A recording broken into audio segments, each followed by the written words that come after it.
na na-stranded ang GMA Kapuso team dahil sa pagdaan ng bagyong Basyang kamakailan sa isla ng Manicani sa bayan ng Giwan sa Eastern Samar. Naging ligtas naman po ang Kapuso team. Salamat naman sa Panginoon. Sa katunayan, sa paghupa ng bagyo, nagpatuloy sila sa paghahandog ng mga gamit pang eskwela sa ilang pangkalapit na isla.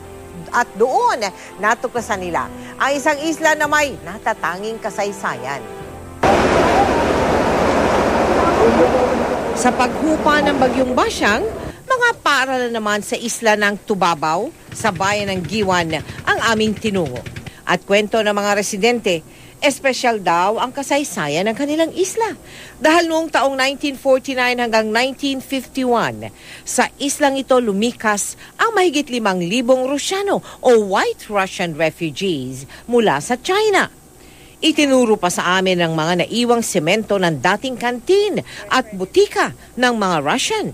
Sa likod ko, nandoon, ito yung parang butika ng mga Russians na itinayo ng mga Amerikano kasi sila ang nagdala dito ng mga Russians na refugees.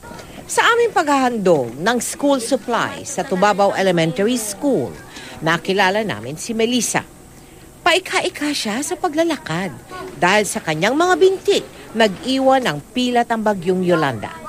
Pero patuloy siyang nagtsatsaga. At kahit ilang bagyo pa ang sumira sa kanilang silid-aralan, ang pangarap ni Melissa at mga kapwa niya estudyante at guro, hindi nila bibitawan. Salamat po na GMA nagbigay kayo ng gamit sa amin.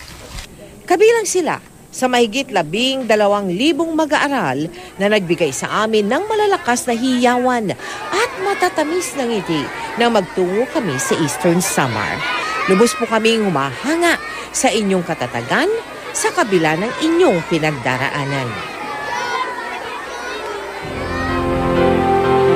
Nagpapasalamat po kami sa mga naging katuwang namin para ligtas na maihatid ang mga gamit pang eskwela sa mga mag-aaral na nasa malalayong island barangay dyan sa Giwan sa Eastern Samar.